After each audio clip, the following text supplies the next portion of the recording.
Hello everyone, कैसे हैं आप सभी। आई होप कि आप लोग बहुत अच्छे होंगे। आज हम इस वीडियो में निर्देशांक ज्यामिति का 38 नंबर क्वेश्चन को सॉल्व करने वाले हैं। क्या कह रहा है 38 नंबर क्वेश्चन, देखिए। एक त्रिभुज OAB जिसके शीर्ष दे दिए गए हैं यहाँ पर, तो फिर कह रहा है कि क्षेत्रफल क्या होगा, ये हमसे पूछ रहा है। किसका? त्रिभुज का क्षेत्रफल हमसे पूछा है और त्रिभुज के जो निर्देशांक है वो दे दिए गए हैं आपको। देखिए कैसे बनाएंगे इसे। यह हमारा एक त्रिभुज है जिसके शीर्ष जो है यहाँ पर हम दे दिए गए हैं और ये हमारा x1 होता है, ये y1 होता है, x2 y2 x3 y3 होता है। सबका वैल्यू हम निकाल कर यहाँ पर रख दिए हैं, ठीक है। तो यहाँ पर लिखेंगे हम त्रिभुज AOB का क्षेत्रफल क्या होता है आपको पता होगा।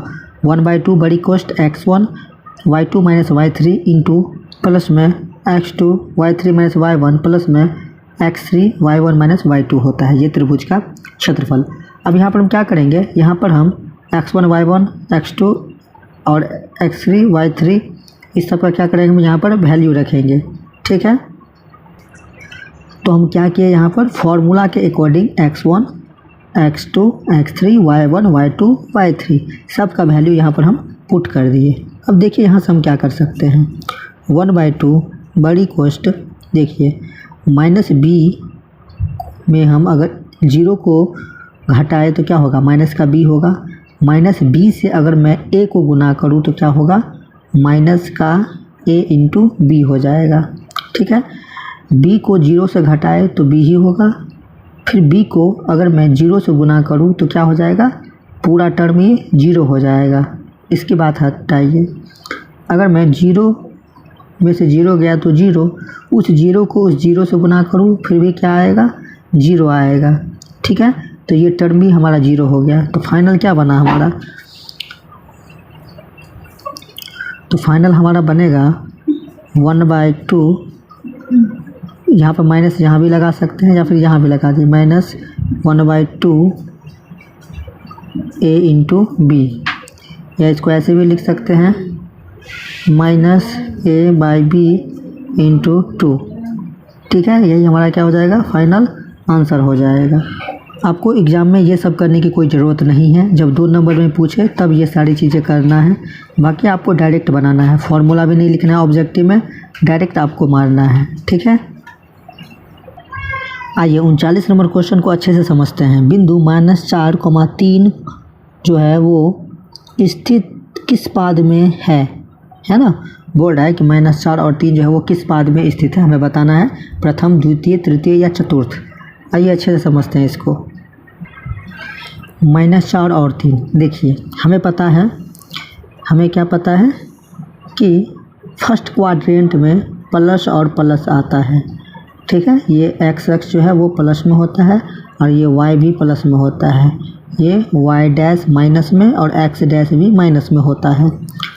सबसे पहले x निर्देशांक लिखा जाता है, फिर y निर्देशांक लिखा जाता है। ये निगेटिव होता है, x निर्देशांक माइनस में और y निर्देशांक प्लस में। तो सेकेंड क्वाड्रेंट में माइनस और प्लस का चिन्ह आता है। थर्ड में x निर्देशांक भी माइनस में और ये भी माइनस में, तो थर्ड में माइनस माइनस आता है।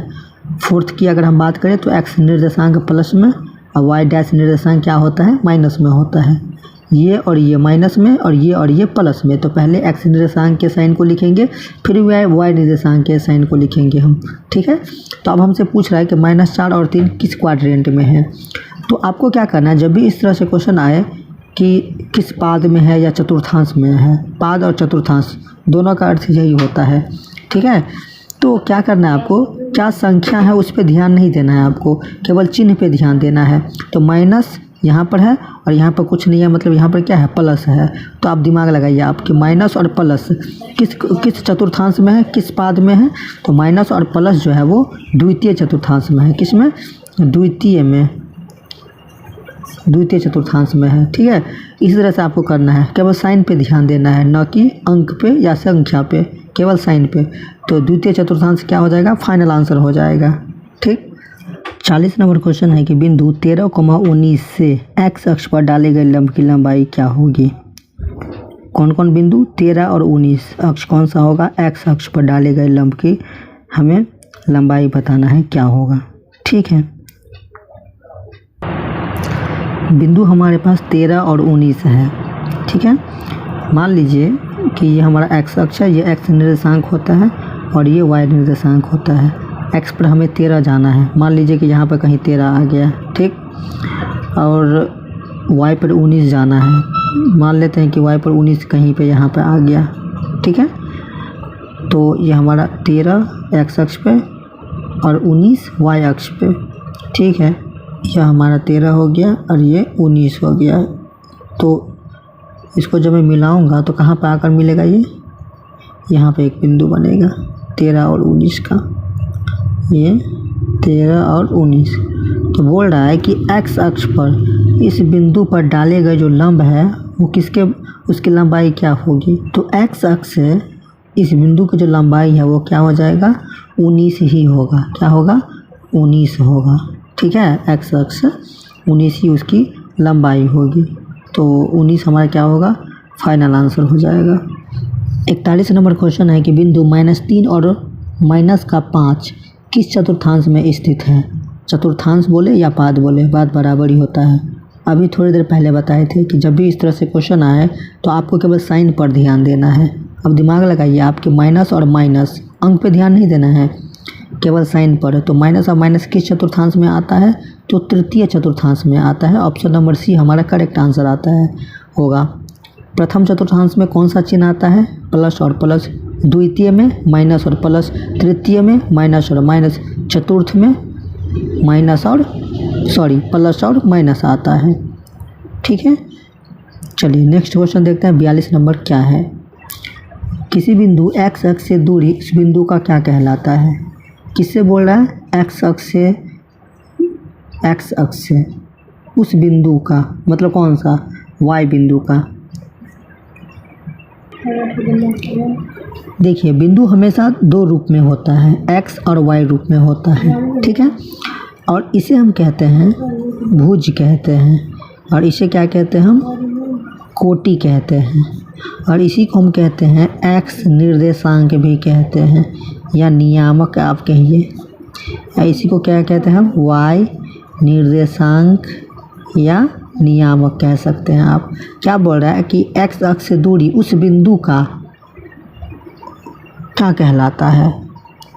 तो उस बिंदु का मतलब किस बिंदु का, वाई बिंदु का क्या कहलाएगा, कोटि कहलाएगा। तो कोटि जो है वो हमारा क्या हो जाएगा, फाइनल आंसर हो जाएगा, ठीक है। इस तरह से बनाएंगे हम। 43 नंबर कह रहा है कि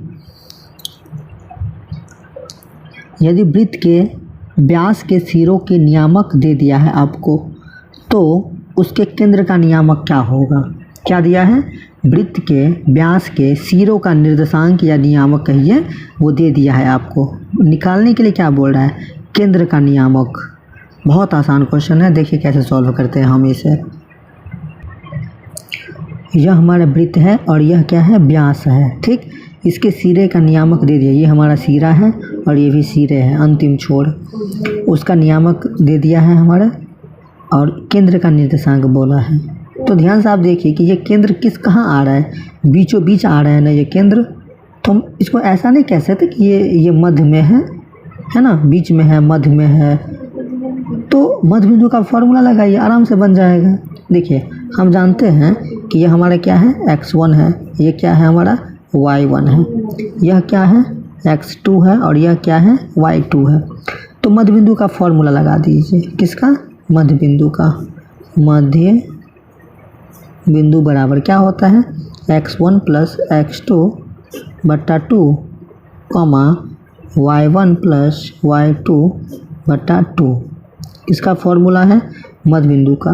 तो x1 का मान क्या है 2 प्लस x2 का मान क्या है -6 बट्टा में 2 कॉमा y1 क्या है आपके पास 3 प्लस y2 क्या है 7 बट्टा में 2। अब यहाँ पर देखिए प्लस माइनस माइनस मतलब घटेगा, तो 2 - 6 हो गया, तो 6 में से 2 गया तो क्या हो जाएगा -4 बट्टा में 2 हो जाएगा। यहाँ पर देखिए 7 3 10 बट्टा में 2। इसको काटिए, इसको काटिए, तो ये कितने बार में कटेगा -2, और ये कितने बार में कटेगा तो 5 बार में कटेगा। तो ये जो हमारा केंद्र था मतलब मध्य बिंदु, उसका नियामक क्या निकला -2, 5 निकला। ठीक है, यही हमारा आंसर हो जाएगा। 44 नंबर क्वेश्चन है कि यदि बिंदु इतना इतना तथा इतना संरेखी है तो x का मान क्या होगा। क्या बोल रहा है कि 3 बिंदुओं के निर्देशांक दे दिया है और कह रहा है कि वो तीनों क्या है, संरेखी है। संरेखी का मतलब ये होता है कि तीनों एक ही रेखा पर है, तीनों एक ही रेखा पर है, मतलब वह त्रिभुज नहीं बनेगा। त्रिभुज का क्षेत्रफल क्या होगा, 0 होगा। संरेखी का मतलब ही होता है कि एक ही रेखा पर। ठीक, तो यह 3 बिंदु है हमारा जो कि संरेखी है, मतलब एक ही रेखा पर है, तो त्रिभुज का क्षेत्रफल नहीं बनेगा, उसका क्षेत्रफल 0 के बराबर हो जाएगा। ठीक, तो हम यहाँ पर क्या किए, इस तीनों बिंदु से x1, x2, x3, y1, y2, y3 का मान हम क्या करिए, निकाल करके रख लिए। ठीक, आप जानते हैं ना कि यह x1 होता है, ये y1, x2, y2, x3, y3। तो इसका सूत्र क्या होता है, जब संरेखी हो तो सूत्र क्या होता है, यही होता है कि x1 y2 minus y3 plus में x2 y3 minus y1 plus में x3 y1 माइनस y2 होता है बराबर में 0। बस त्रिभुज के क्षेत्रफल से क्या होगा, 1/2 हट जाएगा और वह 0 के नीचे आ जाएगा। तो 0 बटा कुछ भी होगा वो क्या होगा, 0 हो जाएगा। अब हम क्या करेंगे, सबका वैल्यू यहाँ पर हम रखेंगे। यहाँ से देखिए कैसे, तो हम क्या किए, सबका वैल्यू यहाँ पर हम रख दिए। अब हम क्या करेंगे, ध्यान से देखिए, तो x 5 में से 4 गया तो कितना होगा, 1 को x से गुना करेंगे तो x ही होगा यहाँ पर। ठीक है, अब यहाँ पर हम क्या कर सकते हैं, देखिए प्लस माइनस माइनस, इधर क्या है minus minus minus minus minus, लेकिन दोनों को जोड़ देंगे तो 5 2 7 7, इधर क्या है माइनस का 3 है, तो माइनस माइनस प्लस हो जाएगा और 7 या 21 हो जाएगा। और इधर में 4 2 6 और 6 7, 4 2 6 और 6 7 प्लस का 42 हो जाएगा बराबर में 0। अब यहाँ से हम क्या करेंगे, तो x बराबर इस दोनों को जोड़ेंगे तो कितना होगा, 63 होगा प्लस का, और जब हम 63 को उधर भेजेंगे तो माइनस का हो जाएगा 63, है ना। तो x का मान कितना निकला, माइनस का 63। यही हमारा क्या हो जाएगा, फाइनल आंसर होगा। 45 नंबर कह रहा है कि y बराबर 10 का आलेख कैसी सरल रेखा होगी। आलेख का मतलब क्या होता है, ग्राफ होता है। देखिए कैसे बनाएंगे इसे, ये y बराबर 10 हो गया, हम जानते हैं कि यह x होता है और ये y होता है। तो y बराबर 10 का आलेख कैसे बनेगा, यहाँ पर समझ लीजिए कि यहाँ पर ये y है, y अक्ष पर जाएंगे हम 10, तो मान लीजिए कि यहाँ पर 10 आ गया, क्या आ गया, 10 आ गया। तो इसका आलेख कैसा बनेगा, y पर 10, x पर कहीं नहीं मतलब 0। तो इसको ऐसे करके हम मिलाएंगे तो हम क्या देख रहे हैं, ये जो आलेख बन रहा है, ये जो रेखा बन रहा है, y बराबर 10 का जो आलेख बन रहा है वो कैसी रेखा है, ये तो x अक्ष के समांतर है। ये आगे बढ़ेगा ना, ये भी आगे बढ़ेगा, तो किसके समांतर है, तो ये x अक्ष के समांतर है। तो हमारा आंसर क्या होगा कि x अक्ष के समांतर होगा। सिंपल सी बात है। उम्मीद करते हैं कि यह वीडियो आपको अच्छा लगा होगा। अगर यह वीडियो आपको अच्छा लगे तो वीडियो को लाइक ज़रूर करें, और चैप्टर वाइज ऑब्जेक्टिव क्वेश्चन पढ़ने के लिए आप इस वीडियो के डिस्क्रिप्शन में जाइए, वहाँ से आपको लिंक मिल जाएगा।